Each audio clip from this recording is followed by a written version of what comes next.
하나님께서 주시는 말씀입니다. 요한계시록 22장 6절에서 7절의 말씀입니다.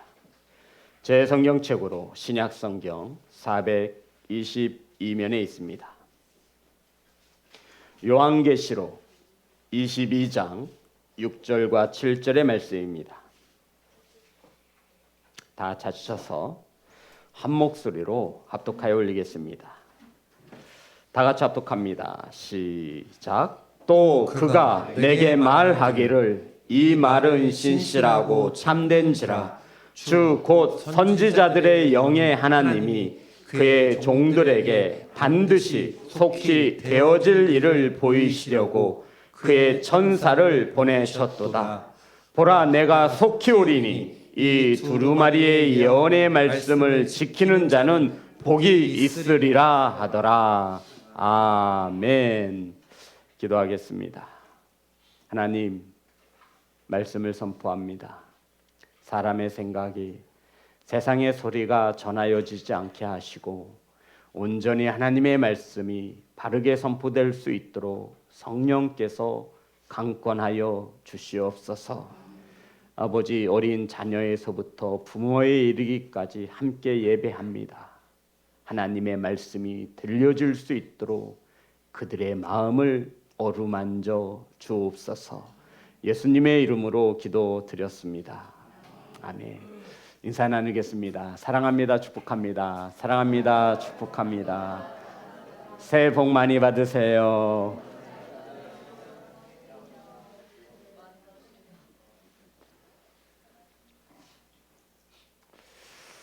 우리 자녀들이 앞에 앉아 있으니까 든든합니다. 감사합니다. 주부를 보시면 우린 2월 한 달 동안 순종하라 하신 이유에 대한 큰 주제를 가지고 말씀의 은혜를 나눌 것입니다. 하나님께서 왜 성경 이곳저곳에 우리에게 순종을 요구하시는지, 첫째 주 복이 있으리라, 둘째 주 열매를 맺으리라, 셋째 주 장막을 세우리니, 넷째 주 다 천국에 들어갈 것이 아니라 라고 하는 말씀으로 은혜 나눌 때 큰 은혜 받으시는 복된 성도가 되시기를 주의 이름으로 축복합니다. 오늘 함께 은혜 나누실 말씀의 제목은 복이 있으리라. 따라합니다. 복이 있으리라. 성도 여러분, 요한계시록은 성경 마지막 책이고 오늘 본문이 기록된 22장은 성경 마지막 책의 마지막 장이 되어집니다. 그러니까 요한계시록은 신약성경의 마지막 책이고요. 22장은 요한계시록의 마지막 장에 해당되는 것이죠. 성도 여러분, 하나님은 성경 마지막 책 요한계시록의 마지막 장에 무엇을 남기고 싶으셨을까요? 오늘 본문의 시작은 이 질문에서 시작되었습니다. 과연 나라면 정말 제가 마지막 죽음 앞에서 마지막으로 딱 한마디를 남겨야 한다면 어떤 말을 남길까? 과연 하나님께서는 성경 마지막 책인 요한계시록의 마지막 장인 22장에 남기고 싶으셨던 말씀이 무엇이었을까? 성도 여러분, 이 요한계시록 22장은 새 하늘과 새 땅에서 복된 성도들이 누리는 삶을 말하고 있습니다. 22장을 한마디로 정리하자면 새 하늘과 새 땅에서 영생을 얻은 성도들이 살아가는 삶에 대하여, 그리고 또 한 가지 하나님의 마지막 권면이 기록되어 있습니다. 다시 한번 말씀드릴게요. 요한계시록 22장이 어떤 내용으로 차 있냐면 새 하늘과 새 땅에서 살아가는 성도들의 삶과 하나님의 마지막 권면이 이 요한계시록 22장에 기록되어 있습니다. 이 요한계시록을 기록한 요한이라고 하는 제자는 하나님의 말씀 예수 그리스도의 복음을 전하다 반모라고 하는, 지금 터키 해안 연안 지방에 있지요, 반모라는 섬에 유배가 되었고 그 반모라는 섬의 종탑 꼭대기에 유배가 되었습니다. 그런데 오늘날 하나님께서 이 요한에게 나타나서 받아 적으라 말씀하셨어요. 제 기가 아니라 성경에 있는 말씀이죠. 그래서 하나님께서 열어주신 거예요. 요한계시록 10개자의 볼실자를 써요. 한문으로 따지면 하나님께서 열어주시고 보여주셨으니 그것을 기록하라 하여 기록된 책이 요한계시록입니다. 이 요한계시록을 쓴 목적이 있겠죠. 당시에 박해받는 성도들을 위로하기 위해서 죽으면 끝나는 것이 아니라 죽으면 새 하늘과 새 땅에 임하고 하나님의 크신 은혜가 있으니 참고 견뎌내라고, 그리고 7교회에게 각 이 편지를 보낸 것입니다. 자, 요한계시록 1장 1절부터 우리 3절만 보겠습니다. 요한계시록 1장 1절부터 3절입니다. 다 같이 합독합니다. 시작. 예수 그리스도의 계시라. 이는 하나님이 그에게 주사 반드시 속히 일어날 일들을 그 종들에게 보이시려고 그의 전사를 그 종 요한에게 보내어 알게 하신 것이라. 요한은 하나님의 말씀과 예수 그리스도의 증거 곧 자기가 본 것을 다 증언하였느니라. 3절 다 같이 합니다. 시작. 이 예언의 말씀을 읽는 자와 듣는 자와 그 가운데 기록한 것을 지키는 자는 복이 있나니 때가 가까움이라. 성도 여러분, 오늘 설교 제목이 뭐죠? 복이 있으리라. 하나님의 말씀이 아무리 능력이 있고 능치 못함이 없지만 하나님의 말씀을 읽지 않고 듣지 않고 지키지 않으면 아무 소용이 없습니다. 그래서 요한계시록은 말합니다. 하나님의 말씀을 듣고 읽고 지키는 자는 뭐가 있다고요? 복이 있으리라. 성도 여러분, 다시 한번 인사 나누겠습니다. 새해 복 많이 받으시기 바랍니다.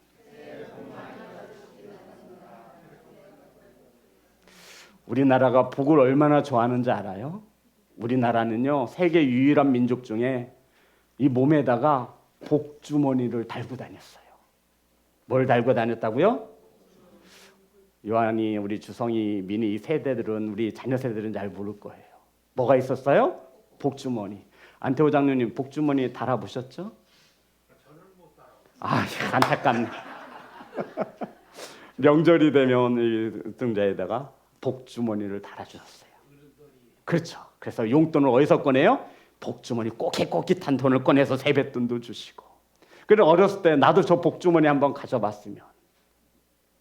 우리나라는 수저에도요, 어떤 자가 써 있어요? 복자라는 수. 우리나라만큼 복을 좋아하는 민족은 없어요. 백엔잎에도 복, 문설주에도 복. 우리나라만큼 복을 좋아하는 민족은 없어요. 그렇다면 이 시간 하나님께서 말씀하시는 복과 하나님의 말씀을 지키는 자는 복이 있다 말씀하고 있는데, 과연 어떤 복을 주시느냐 이 말씀이지요. 성도 여러분, 우리는 새해가 돼서 가장 많이 나눈 인사가 새해 복 많이 받으세요. 새해 복 많이 받으세요.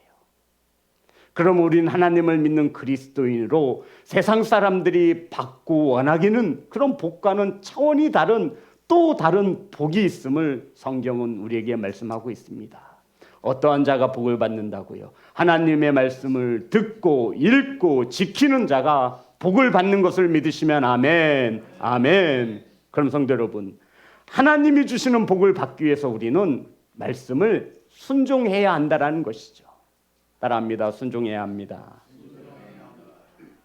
성도 여러분, 이토록 우리가 좋아하는 복 어떻게 해야 받을 수 있냐면 성경은 말하기를 순종하라는 거예요. 자, 오늘 본문의 말씀입니다. 22장 7절입니다. 다 같이 합독합니다. 시작. 보라, 내가 속히 오리니 이 두루마리의 예언의 말씀을 지키는 자는 복이 있으리라 하더라. 성도 여러분, 예언의 말씀을 지키는 자는 복이 있으리라. 성경은 이곳저곳에서 말씀하시기를 복을 받고 싶거든 하나님의 말씀에 순종할 것을 가리키고 있습니다. 너 복 받고 싶어? 그러면 하나님의 말씀에 순종해. 성도 여러분, 왜 하나님께서는 이 성경 마지막 책 마지막 장에 너희들 하나님의 말씀을 읽고 듣고 지키어 복 받으라고 말씀하고 있는 것입니까? 과연 저와 여러분이 하나님께 순종하여 받아야 하는 복이 무엇이 있습니까? 우리 성도님들은 하나님께로부터 어떤 복을 받고 싶습니까? 한번 생각해 보세요. 하나님께서 내게 복을 주신다면 하나님 전 이런 복을 받고 싶어요 라고 한 번쯤 생각해 보았으면 좋겠습니다. 예언의 말씀을 지키는 자는 복이 있다 해야 했는데 여기서 지키다라고 하는 이 말씀은 순종하다라는 말씀입니다. 하나님께서는 왜 우리에게 순종을 요구하실까요? 성도 여러분, 이 복, 이것을 헬라어로 쓰면 마카리오스라고 하는 단어를 쓰고 있어요. 마카리오스. 중요한 것은 이 복은 우리가 흔히 생각하는 세상에서 받는 복과는 차원이 다른 하나님과의 관계 속에서 주어지는 복을 말합니다. 마카리오스, 이게 복이라고 하는 단어인데 이 복은 우리가 로또에 맞는 그런 복이 아니에요. 복권을 생각할 때 그 복이 아니에요. 세상에서 얻을 수 없는 하나님과의 관계 속에서 하나님이 내어주시는 이 복을 마카리오스라고 하는 헬라어로 이 복을 나타내고 있는 거예요. 그러니까 저와 여러분이 하나님께 받고 싶은 복과는 거리가 멀지 않죠. 우리는 다 영적인 것을 사모하니까. 이 복이라는 것은 마카리오스. 세상에서 가질 수 있는 복이 아니라 하나님께만 얻을 수 있는, 하나님만이 주실 수 있는 우리를 행복하게 하시는 그 축복을 마카리오스 복이라 말하고 있는 것입니다.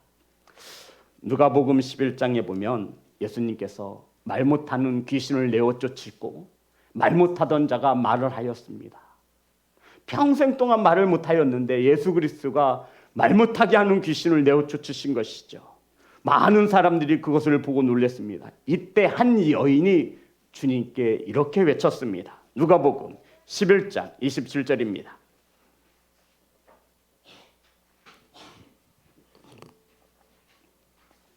누가복음 11장 27절. 다 같이 합독합니다. 시작. 이 말씀을 하실 때 무리 중에서 한 여자가 음성을 높여 이르되 당신을 뵌 태와 당신을 먹인 젖이 복이 있나이다 하니. 성도 여러분, 평생 동안 말을 못하던 그 사람을 귀신을 내어 쫓음으로 그 사람이 말을 하게 되었습니다. 이것을 보고 있던 한 여인이 깜짝 놀라서 당신은 참으로 복이 있다라고 말하지 않고 당신을 뵌 자, 누구예요? 마리아. 당신에게 젖을 물린 자가 복이 있습니다 라고 축복의 말을 건넨 거예요. 그랬더니 주님께서 아니, 이게 복이 아니야 라고 말씀하시며 28절, 누가복음 11장 28절입니다. 주님께서 말씀하시는 복입니다. 다 같이 합독합니다. 시작. 예수께서 이르시되 오히려 하나님의 말씀을 듣고 지키는 자가 복이 있느니라 하시니라. 예수님을 태뵌 마리아가 복이 있는 것이 아니라 하나님의 말씀을 듣고 지키는 자가 무엇이 있다고요? 복이 있다 말씀하셨습니다. 복을 받고 싶거든 하나님의 말씀을 듣고 지켜내시기를, 순종하시기를 주의 이름으로 축복합니다. 그런데 성도 여러분, 그냥 지켜도 되지 않을까요? 그런데 꼭 하나님의 말씀을 지키라고 할 때는 어떤 단어가 따르고 있죠? 듣고가 먼저예요. 왜요? 아유, 신앙생활 그냥 집에서만 하면 되지. 코로나 때문에 뭐 교회 나갔나? 목사님 저는 교회 안 나가도 신앙생활 잘할 수 있어요. 이런 완악하고 교만한 자들 같으니. 성도 여러분, 왜 하나님께서는 지키라 하기 이전에 무엇을 들으라? 하나님의 말씀을 들으라. 듣고 지키라는 거예요. 무슨 뜻입니까? 야, 네 생각대로 하지 마. 하나님의 말씀을 좀 들어. 네 생각이 정답이 아니야. 하나님은 우리가 얼마나 완악한 죄인인가, 우리가 얼마나 완악한 죄성을 가지고 있는지 너무나 잘 알고 계셨어요. 그래서 하나님의 말씀을 지키라고 하기 이전에 하나님의 말씀을 좀 들어라. 듣고 난 후에 지켜라. 하나님의 말씀대로 순종해라. 성도 여러분, 우리 나름 순종한다라고 생각해요. 헌금도 하고요, 수요 금요 주일 예배 정도 나왔으면 그 누구보다 순종한다라고 생각해요. 그런데 하나님께서는 말씀하시는 거예요. 하나님의 말씀을 듣고 난 후에 내 생각대로 하지 말고 네 마음대로 신앙생활하지 말고 하나님의 말씀을 들은 후에 그 말씀에 순종하시라 말씀하고 있는 것입니다. 이러한 자에게 하나님은 복을 약속하셨습니다. 사랑하는 성도 여러분, 그러면 하나님의 말씀을 듣고 저와 여러분은 지키었습니다. 그래서 이 시간 이 자리 하나님의 전에 나와 하나님을 예배합니다. 한 가지 질문을 좀 해봐야겠어요. 우리 안수 집사님들에게. 성도 여러분, 안수 집사님, 하나님께서 말씀을 듣고 지킬 때 복을 주신다 하셨는데 가장 큰 복이 무엇일까요? 생각해 보세요. 우리 안수 집사님들, 권사님들 생각해 보세요. 알고 싶어요. 하나님이 말씀을 듣고 지키는 자에게 복을 주신다 하셨는데 과연 내가 받은 가장 큰 복은 무엇인가? 마카리오스, 세상에서 얻을 수 있는 복이 잘 먹고 잘 사는 것이 복이 아니라 말씀드렸어요. 그러면 저와 여러분이 그리스도인이 되어서 하나님의 말씀에 순종하여 예수 그리스도를 믿음으로 나의 구주로 믿었다면, 순종했다면 주시는 복이 있는데 가장 큰 복이 무엇일까요? 정답이에요, 장로님. 이따 짜장면을 제가 사서 드리겠습니다. 이게 복인지도 몰라요. 하나님의 자녀가 되는 큰 복을 허락하신 것을 믿으시기를 주의 이름으로 축복합니다. 마태복음 12장 50절입니다.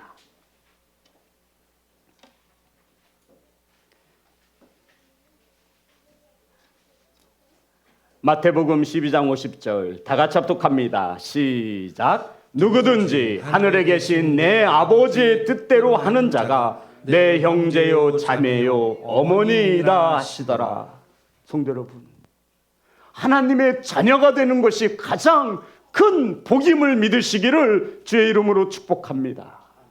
하나님의 뜻대로 하나님의 말씀에 순종하는 자에게 주어지는 가장 큰 축복은 하나님의 자녀가 되는 것입니다.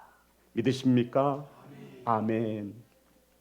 성도 여러분, 이보다 더 큰 축복이 있을까요? 이보다 더 큰 축복이 있을까요?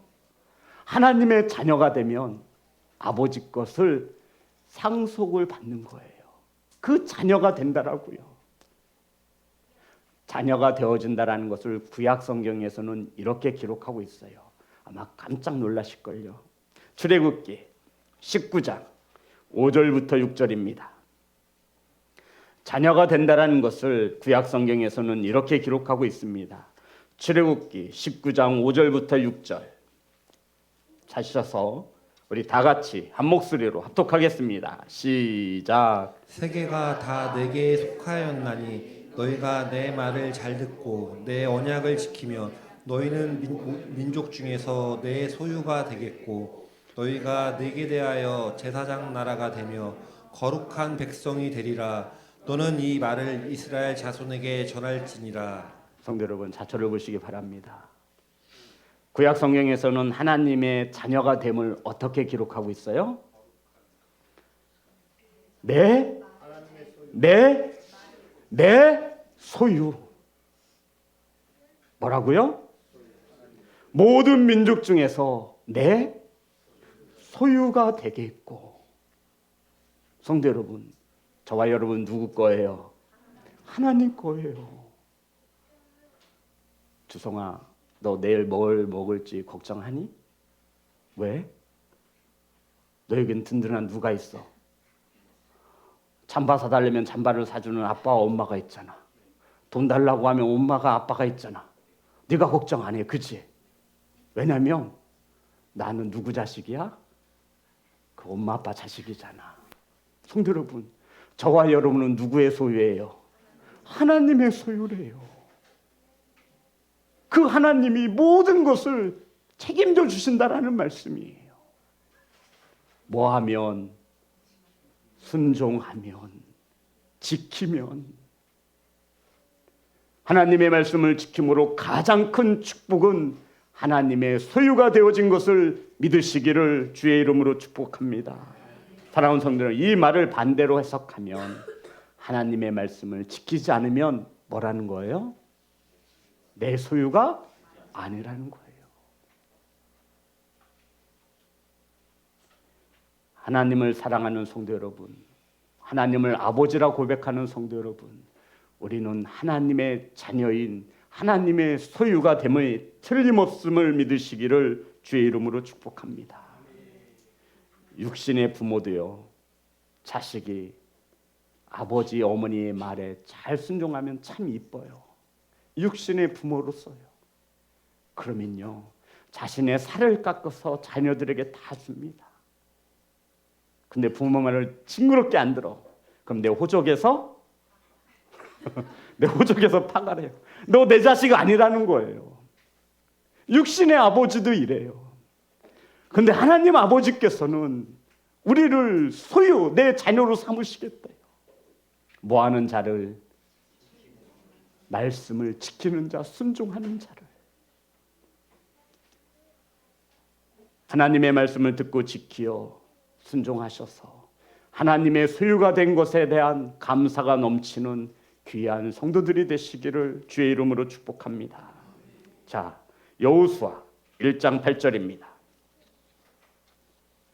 두 번째, 하나님께서 순종하는 자에게 약속하신 축복입니다. 여호수아 1장 8절, 다 같이 합독합니다. 시작. 이 율법책을 내 입에서 떠나지 말게 하며 주야로 그것을 묵상하여 그 안에 기록된 대로 다 지켜 행하라. 그리하면 내 길이 평탄하게 될 것이며 내가 형통하리라. 하나님은 하나님의 말씀 언약에 순종하면 형통케 하시는 복을 주신다 하셨습니다. 무슨 복이요? 형통케 하는 거. 성도 여러분, 형통의 축복만큼 귀한 축복이 있을까요? 신약 성경 신명기 29장 9절에 보면 그런즉 너희는 이 언약의 말씀을 지켜 행하라. 그리하면 너희가 하는 모든 일이 형통하리라. 다 같이 합독합니다. 시작. 신명기 29장 9절 말씀입니다. 신명기 29장 9절. 다 같이 합독합니다. 시작. 말씀을 지켜 행하라. 그리하면 너희가 하는 모든 일이 형통하리라. 성도 여러분, 형통의 축복을 받으시기를 주의 이름으로 축복합니다. 성경에 보면 형통의 축복을 받은 큰 사람이 있습니다. 누구죠? 요셉입니다. 성도 여러분, 형제들에게 미움을 받아 노예로 팔려갑니다. 근데 성경은 요셉을 형통케 하셨다라고 말씀하고 있어요. 성도 여러분, 여기서 또 하나 착각하지 마세요. 형통은 저와 여러분의 생각대로 만사가 이루어지는 것을 우리는 형통이라, 아니 성경은 형통, 아니 하나님은 그것을 형통이라 말하지 않아요. 하나님의 말씀을 듣고 지키는 자에게 형통함의 축복을 내어주신다라고 하는 것은 이 형통은 하나님의 뜻대로 이루어지는 축복을 말하고 있는 거예요. 성도 여러분, 저와 여러분의 뜻대로 되어지기를 원하십니까? 하나님의 뜻대로 되어지기를 원하십니까? 에이, 잘 한번 생각해 보세요. 뭐 교회 가는 게 대수요, 돈 많이 버는 게 장땡이지, 이거 아닐까요? 무슨 신앙생활 하는 게 제일 좋아요, 제일 급해요, 제일 우선시돼요. 아니죠. 먹고 살아야죠. 다시 한번 물어볼게요. 성도 여러분, 하나님의 말씀을 듣고 지키는 자에게 형통함의 축복을 내어주신다고 약속하셨는데 저와 여러분, 형통함의 축복을 받기를 원하십니까? 내 맘대로 되어지는 형통의 축복을 말하는 거예요. 하나님의 말씀, 하나님의 뜻대로 이루어지는 형통을 말하는 거예요. 그러면 순종하셔야지요. 하나님의 말씀에 순종하셔야지요. 사랑하는 성도 여러분, 하나님은 요셉을 형통케 하셨습니다. 하나님의 뜻에 따라 쓰실 때 요셉이 순종했음을 말하고 있는 거예요. 누가복음 5장에 보면 예수님께서 게네사렛 호숫가에 가셨습니다. 마침 배들이 고기잡이를 마치고 다 해안가로 몰려들고 어떠한 사람들은 그물을 손질하였습니다. 그런데 주님께서 배 두 척이 있었는데 베드로의 배에 오르셨습니다. 그리고 말씀을 마치시고는 베드로에게 깊은 데로 가서 그물을 내리라 이야기하였습니다. 성도 여러분, 베드로가 누구예요? 이 게네사렛 호숫가에서 어려서부터 지금까지 물고기를 잡고 먹고 살았던 어부예요. 이 물고기, 이 호숫가에 대해서 누구보다도 이 베드로가 정말로 프로죠. 모르는 게 없을 거예요. 지금 나가봤자 고기는 안 잡힙니다. 나 밤새도록 수고했지만 허탕했습니다. 그리고 저 그물도 다 손질해 놓았어요. 피곤해 죽겠어요. 이제 가서 쉴 거예요. 근데 30세 전후로 젊은 사람이 와서, 그것도 보니까 목수야. 나무 깎아서 만들던 목수가 와서 깊은 데로 가서 그물을 내려보십시오. 어떤 생각이 들까요? 짓불도 모르는 게 어디서 지금, 야, 내가 여기서 잔뼈가 굵은 사람이야. 저 게네사렛 다 물가 딱 봐도 내가 고기가 어디 있는지 아는 사람이야. 어디 목수 주제에 와가지고 훈수를 더 무시할 법도 하잖아요. 그런데 베드로가 뭐라 말하죠? 밤이 새도록 수고하였지만, 허탕질하였지만, 물고기를 잡지 못하였지만 말씀에 의지하여 그물을 내리이다. 성도 여러분, 그물 다 걷어들이고 다 손질해 놨어요. 내일 다시 일하려고. 그런데 다시 그 그물을 펼치라는 거예요. 누가복음 5장 5절부터 6절입니다.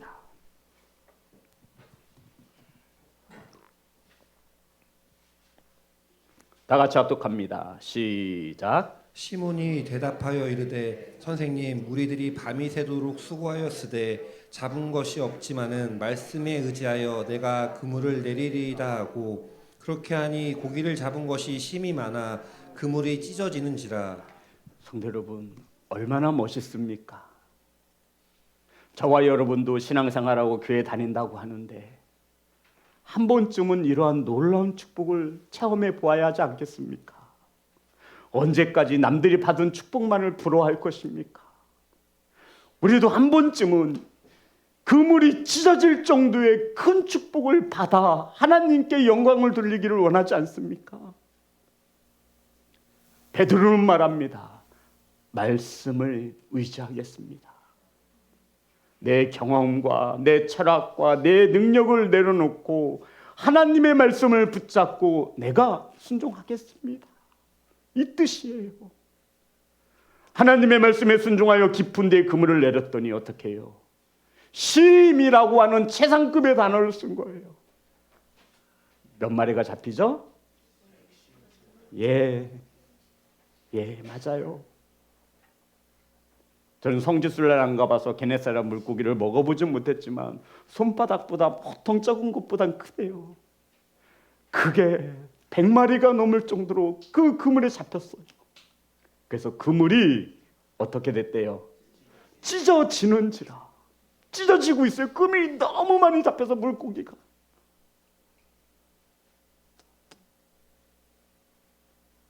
사랑하는 성도 여러분, 우리는 왜 이와 같은 축복을 받지 못합니까?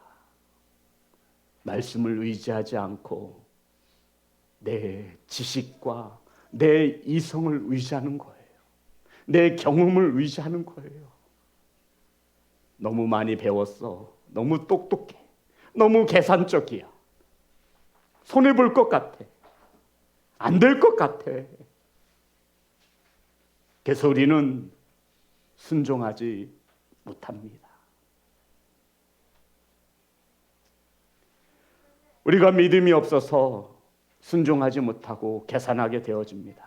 성도 여러분, 저는 신앙생활하면서 두 가지를 딱 결단할 때, 순종할 때 가장 많은 어려움이 있었어요. 첫 번째가 무엇이었냐면 11조의 문제였습니다. 우리 자녀들 잘 들어보세요. 뭐에 대한 문제였다고요? 11조. 저는 모태신앙이에요. 어려서부터 어머니 뱃속에서부터 신앙생활을 했죠. 그랬더니 직장에 취업을 했어요. 진짜 좋은 직장 들어갔어요. 그랬더니 어머니께서 첫 열매를 드리래. 자동차 할부로 계약했는데 첫 열매로 다 드리면 이거 어떡해. 그때 32만 원인가 아반떼 빨간색으로 그냥 쫙 뽑았어요. 그냥 난 폼나게 살아야 된다. 그때 영업사원이 말해요. 천안에서 8번째로 차를 계약했대요. 할부는 거 다 생각하고 막 생각하고 있는데 어머님이 너 내 말 안 들으면 호적에서 팔아. 제가 이래도 조금 효자였나 봐요. 어머님 말씀에 순종해서 눈 딱 감고 믿음으로 드린 것도 아니에요. 어머님이 하도 원하시니까, 어머님이 소원이라고 하시니까, 시영아 너 첫 열매 드리면 네 삶 가운데 물질의 고통이 없을 거야. 딱 드렸어요. 이제 끝났겠죠. 때는 어머님이 불러요. 넌 첫 열매를 드렸으니 이제 월급을 타면 11조를 드려야 된다는 거예요. 제가 그때 350인가 받았어요. 많이 받았죠. 11조면서 그럼 자동차 할부를 또 하겠다는 보는 거예요. 자, 11조입니다. 말라기서 3장 10절부터 11절입니다. 하나님께서 11조를 드리라고 할 때 사람들이 그 말씀에 순종할 것을 어려워하실 것을 아시고 이렇게 부연 설명을 하셨습니다. 말라기서 3장 10절부터 12절입니다. 제가 읽겠습니다. 만군의 여호와가 이르노라 너희의 온전한 11조를 창고에 들여 나의 집에 양식이 있게 하고 그것으로 나를 시험하여 내가 하늘 문을 열고 너희에게 복을 쌓을 곳이 없도록 붙지 아니하나 보라. 성도님 무엇이라 말씀하고 있어요? 하나님께서 11조를 이야기하시면서 하나님을 뭐 해보래요? 시험해 보래요. 세상에 천지를 지으신 하나님이 자신을 시험해 보래요. 뭐 하는지 안 하는지. 하늘 문을 열어 너희에게 복을 쌓을 것이 없도록 주는지 안 주는지. 피조물인 죄인인 저와 여러분에게 하나님을 시험해 보라는 거예요. 그래서 이 말씀이 엄청나지 않아요? 좀 이 말씀을 읽고 깜짝 놀랐어요. 하나님께서 그 높고 크신 위대하신 하나님이 자신을 시험해 보라요. 내가 복을 쌓을 것이 없을 정도로 부어주는지 안 부어주는지.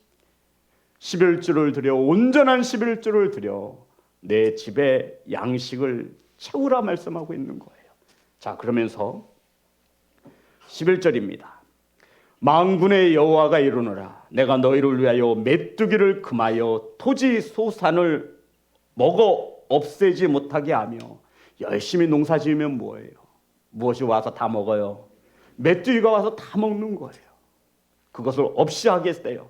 너희 밭에 포도나무 열매가 기한 전에 떨어지지 않게 하리니. 이 당시에 포도는 없어서는 안 될 아주 귀한 음식이었습니다. 과일이었습니다. 이것이 떨어지지 않게 하시겠대요. 자, 12절. 그리고는 다 같이 합독합니다. 시작. 너희 땅이 아름다워심으로 모든 이방인들이 너희를 복되다 하리라. 여호와 만군의 하나님의 말씀이니라. 아멘. 저와 여러분의 땅이 아름다워집니다. 저와 여러분의 사업장이, 저와 여러분의 가정이 아름다워집니다. 그리고는 이방인들이 이렇게 말한다라는 거예요. 아니 저기는 왜 이렇게 잘 돼? 아니 저 집은 뭐 별로 다른 거 없는데 왜 이렇게 잘 되는 거야? 자녀들이 그렇게 잘 돼? 하나님이 시험해 보라 하신 거예요. 내가 이러한 축복을 주는지 안 주는지. 이것을 약속하신 것이 11조입니다. 사랑하는 성도 여러분, 순종은 믿음이 있어야 드릴 수 있어요. 두 번째 제가 큰 어려움이 뭐였냐면 첫 번째가 11조의 문제였고요. 두 번째가 뭐였냐면 주의 종으로 신학을 할 때였습니다. 저는 하나님 저에게 환상을 보여주시든가 막 사람들이 흰옷 입은 사람이 손 이끌고 성경책에다 탁 얹어놓으면 너는 주의 종이 돼야 된다 막 이런 환상을 보였대요. 저도 욕심이 있었어요. 하나님 저 좋은 직장 때려치고 신학교 갈 정도면 저에게 뭔가 확실한 응답을 주셔야 되지 않아요? 안 그러면 저 순종 못해요. 주변에서는 저보고 제가 그때 청년부 회장이었어요. 회장님 신학교 하셔야 돼요. 목사님도 신학하시라고. 보는 모든 일마다 나만 꿈을 안 꾸고 나만 환상을 안 보고 내 주변에 있는 모든 사람이 저에 대한 환상을 보시고 저에 대한 꿈을 꾸었어요. 그런데 정작 나는 없어요. 그래서 기도했습니다. 하나님한테 협박을 했어요. 그때 너무나 몰랐죠. 저 3개월 안에 저 하나님 기도할 거예요. 이 3개월 동안 저에게 환상을 보여주시든지 확신을 심어주지 않으면 저는 신학교 못합니다. 그리고 기도했어요. 기도할 때 기도원 가서 기도한 것도 아니에요. 예배 시간마다 기도했어요. 우리 예배 시간에 기도하잖아요. 하나님이 주변의 사람들에게 그렇게 환상을 보여주시고 목사님께서 신학을 하라고 권면하시는데 저는 사례비 15만 원 받는 전도사로 살 수 없습니다. 그리고 정말 기도했어요. 3개월 동안. 그때는 하나님께서 저에게 정말 말씀해 주셨어요. 보여주셨어요. 그리고 이제 제가 순종해야 돼요. 순종했어요. 어머님한테도 말씀도 안 드리고 그냥 사표 썼어요. 그리고 제가 오늘 이 시간 목사라고 하는 귀한 직분을 얻어 우리 성도님들에게 하나님의 나라의 복음을 전하고 있습니다. 사랑하는 성도 여러분, 순종한다라는 것은 저와 여러분에게 믿음이 있어야 순종할 수 있는 거예요. 그래서 하나님의 말씀을 지키기 전에 먼저 뭐 하라는 거예요? 들으라는 거예요. 듣고 지키라는 거예요. 믿음은 어떠할 때 생겨납니까? 그렇죠. 하나님의 말씀을 들을 때 생겨나는 거예요. 우리 요한이 이뻐 죽겠어요. 앞자리에 떡하니 앉아 있어요. 우리 주성이, 우리 자녀들, 우리 다음 세대들이 하나님의 말씀을 열심히 듣고 믿음이 세워지기를 주의 이름으로 축복합니다. 사랑하는 성도 여러분, 2025년 한 해는 저와 여러분도 그물이 찢어질 정도의 큰 축복을 받아 그 살아계신 하나님께 영광을 돌릴 수 있기를 소망합니다. 그것은 말씀을 의지하여 지켜낼 때, 순종할 때 이러한 축복을 주십니다. 사랑하는 성도 여러분, 야고보서 2장 26절의 말씀입니다.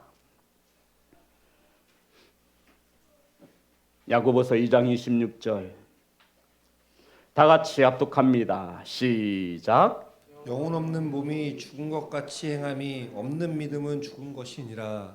행함이 없는 믿음은 죽은 믿음입니다. 우리가 말씀에 순종한다라고 있는 것은 살아있는 믿음을 가진 증거인 것입니다. 사랑하는 성도 여러분, 행함이 없는 믿음은 죽은 믿음입니다. 저와 여러분은 하나님 앞에 섰을 때 죽은 믿음을 꺼내 보여주시겠습니까? 하나님 받지도 않으실 겁니다.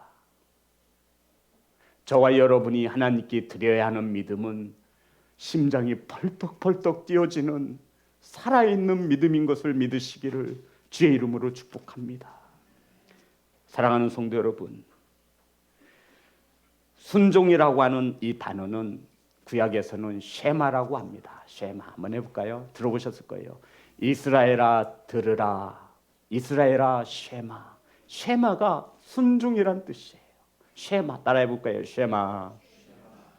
듣다, 경청하여 행하다라는 뜻이에요. 경청하고 잘 들은 후에 행동으로 옮기는 게 쉐마. 이것이 구약에서 말하는 히브리어로 순종이란 뜻입니다. 그러면 신약에서는 이 순종이란 단어를 히파쿠오라고 하는 단어를 썼어요. 히파쿠오. 듣고 기울여 행하다. 똑같아요. 히파쿠오. 순종이란 단어의 히브리어에서. 오늘 말씀에도 이 히파쿠오, 지키다라는 단어입니다. 그런데 신약 성경에서 다른 단어로 순종이라고 하는 단어가 딱 한 번 쓰였어요. 자, 히브리서 13장 17절입니다.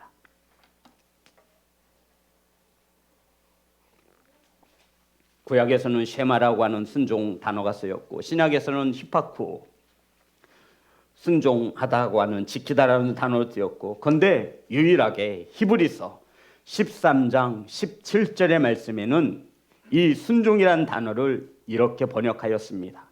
다 같이 합독합니다. 시작. 너희를 인도하는 자들에게 순종하고 복종하라. 그들은 너희 영혼을 위하여 경성하기를 자기들이 청산할 자인 것 같이 하느니라. 그들로 하여금 즐거움으로 이것을 하게 하고 근심으로 하게 하지 말라. 그렇지 않으면 너희에게 유익이 없느니라. 히브리서 13장 17절에 너희를 인도하는 자들에게 순종하고, 여기에 어떤 단어가 쓰였죠? 순종. 여기서 순종이라는 하는 단어는 히파쿠가 아니라 페이토라고 하는 단어로 쓰였습니다. 페이토. 왜 하나님은 순종이라고 하는 것을 다르게 쓰었을까요, 성도 여러분? 하나님께 순종할 때는 히파쿠, 사람에게 순종할 때는 페이토라고 하는 단어를 쓰게 하신 거예요. 자, 사람에게 순종하는 거죠. 너희를 인도하는 자들에게 순종하고 복종하라. 오늘날 말하면 우리 성도님들의 인도하는 목사들을 말하는 거죠. 장로님을 말하는 거예요. 그들에게 순종하고 복종하라 말씀하고 있는데, 하나님께 순종하라고 하는 히파쿠라는 단어를 쓰지 않고 페이토라고 하는 단어를 썼다고요. 하나님 말씀에 순종할 때는 믿음이 바탕에 깔려 있어야 하지만, 주의 종의 말씀에 순종할 때는 신뢰가 깔려 있어야 된다는 뜻이에요. 하나님은 다른 단어를 썼어요. 사랑하는 성도 여러분, 큰 차이가 있어요. 하나님의 말씀에 순종하기 위해서는요, 믿음이 있어야 되는 거예요. 주의 종의 말에 순종할 때는 목사님을 신뢰할 수 있어야 되는 거예요. 제가 만약에 우리 성도님들에게 집 팔아서 헌금하세요, 이렇게 만약에 말씀을 전했다 칩시다. 그럼 우리 성도님들 다 시험에 들 수도 있어요. 하지만 이것은 하나님의 말씀이 아니잖아요. 어떻게 집을 팔아서 헌금을 하래? 성도님, 집 팔지 마세요. 그렇게 헌금 안 하셔도 돼요. 너희를 인도하는 종에게 순종하고 복종하라 하는 것은 페이토라고 하는 단어를 써서 신뢰를 바탕으로 두고 있는 거예요. 하나님과의 관계 속에서는 믿음입니다. 믿음은 하나님의 말씀을 들음으로 세워집니다. 신뢰는 자주자주 만나고 그 사람과 깊은 교제를 이루어야 되는 것입니다. 사랑하는 성도 여러분, 저는 하나님의 말씀만을 전하기로 작정한 목사입니다. 저를 신뢰하시고 제 말에 하나님의 말씀이시라면 순종하시기를 주의 이름으로 축복합니다. 사랑하는 성도 여러분, 우리는 순종하여 하나님의 부르심에 순종하여 가장 큰 복을 받았습니다. 하나님의 자녀가 되어지는 놀라운 축복을 받았습니다. 이러한 저와 여러분의 사업과 가정에는 하나님의 형통함의 축복이 임하시기를 주의 이름으로 축복합니다. 내 뜻을 내려놓으시고 하나님의 말씀을 의지하여서 그 형통함의 축복을 받으시기를 주의 이름으로 축복합니다.